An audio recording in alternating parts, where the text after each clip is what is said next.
அமேசானா ரிட்டனா? ஆமாங்க ஆமாங்க. அதியன் ஒரு பையன். ஆமாங்க ஆமாங்க. பாஸ் எடுத்துட்டு வாங்க போறாங்க. ஆமா. ஹலோ ஹலோ இருங்க நீங்க கட் பண்ணுங்க. இருங்க போன் கட் பண்ணு. ஏன் கட் பண்றீங்க? என்ன அவர் தாம்பரத்துல வந்திருக்காரு அண்ணாச்சி. யாரு டெலிவரி எடுக்கறவரு, ரிட்டர்ன் எடுக்கறவரு. ஏன்பா ரிட்டர்ன் ரிட்டர்ன் பில் பண்ணிட்டமா? அப்பா கேஷ் கூட பே பண்ணிட்டு ரிட்டர்ன் எடுக்கறேன். என்னன்னு சொல்லுங்க. ஒன்னு பாக்ஸ்ல போட்டு பேக் பண்ணி கொடுத்தலாமா இல்ல அப்படியே கொடுத்தலாமா? யாரு? தம்பியே தான். வீசா ஏதோ ஆர்டர் பண்ணிருக்காங்களா? ரிட்டர்ன் அனுப்ப போறாங்களா? இல்ல அமேசான் ரிட்டர்ன் போட்டு சொல்லுவாங்க. அமேசான்ல ரிட்டர்ன் போட்டுவியா? அமேசான்ல ரிட்டர்ன் போட்டு சொல்லுவாங்க. அப்ப நீ அமேசான்ல தான் வாங்குனாங்களா?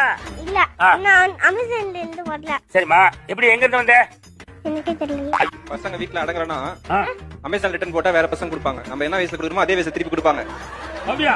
ஆமா, நீ வீட்ல அடங்கவே மாட்டல, சொல்ற பேச்சு கேட்க மாட்டல, அம்மா சொல்ல பண்ணிட்டே இருக்கல. உங்களுக்கு பிடிச்ச மாதிரி நாங்க ஆப்ஷன் செலக்ட் பண்ணிக்கலாம். அமைதியா இருக்க பையன், அழாத பையன். சும்மா இருப்பா. அந்த மொபைல் வாங்கிட்டு வரேன். திருப்பி போட்டு அதனால போக சொல்லிடுமா?